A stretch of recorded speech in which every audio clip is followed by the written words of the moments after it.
Like another voice rising from the land, it's the spirit of the valley here today. Muscle that the Farm Bureau is not afraid to flex against critics like Rod Thorson, son of a family farmer, and a popular radio talk show host in rural Illinois. For 6 years, had a radio program on twice a day where we made sure on a daily basis we were an advocate for the family farmer. Highly rated, revenue coming in, everybody seemed to be happy. Everyone, it seemed, except the Farm Bureau, which apparently didn't appreciate his comments on big corporate hog farms, which he says are driving thousands of family hog farmers out of business. I came in 5:30 in the morning, general manager met me. He said, after reviewing tapes of your show provided me by the Farm Bureau, we've decided to terminate your employment effective immediately. You need your key and you've got 15 minutes to go. Farm Bureau plays hardball. Oh, indeed, yes. I play hardball too, though. We're back on the air. And at a bigger and better station, he says. Paul and Linda Schutt have nothing to do with farming, but they say they too experienced the Farm Bureau's hardball tactics. We have a bread store in downtown Chicago, and it's just a very small bread store. We do about 28 different kinds of hearth breads. In their store, they collected petitions for a group called Defenders of Wildlife, which was trying to stop the Farm Bureau's campaign to remove wolves from Yellowstone National Park. Linda brought the signatures to the Farm Bureau. And I thought that was the end of it. Yeah, but it wasn't. The next week we got visited by the FBI at our little bread store. What are you talking about?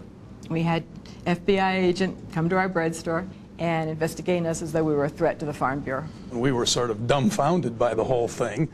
Paul says the FBI also asked for the names of everyone attending an upcoming wildlife conference. We laughed at them and said we weren't about to do that. I expressed my irritation that they were wasting public money and FBI time on behalf of the American Farm Bureau. The Farm Bureau remains strong politically because its membership keeps growing. But there's a catch. Many, if not most of its members, are not farmers at all. And they know little or nothing about what the Farm Bureau stands for. And they live in urban areas like Chicago, Illinois. You're the vice president of a Chicago bank, right? Right. Sally Ann Garner was surprised to discover that she, like so many others, had become Farm Bureau member simply by buying Farm Bureau car insurance. You raise no crops. No, I have nothing to do with farming. You've never lived on a farm. Never lived on a farm. Do you know that the Farm Bureau, of which you're a member, favors repealing the Voting Rights Act? No. Eliminating the Department of Education? No. Eliminating the Department of Energy? Oppose the Equal Rights Amendment? Oppose gun controls?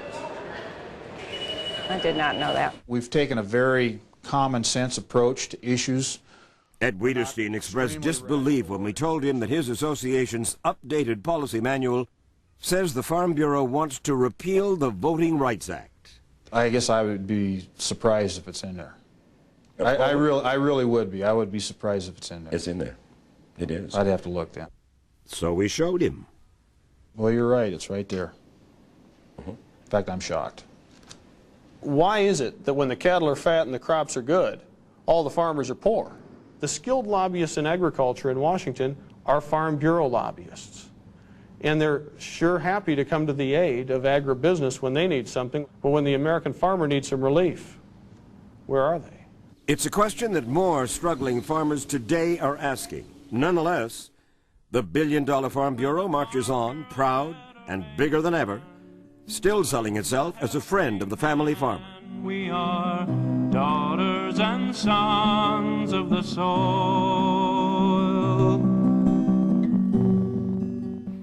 A footnote. You may wonder whether the IRS has ever questioned any part of the Farm Bureau's tax-exempt status. Well, they did. And in the early 90s, the IRS said the Farm Bureau should have to pay taxes on dues collected from those members who are not farmers. But the Farm Bureau supporters in Congress passed a law that stopped the IRS cold. And by the way, the Farm Bureau's policy manual also calls for the repeal of the Internal Revenue Code.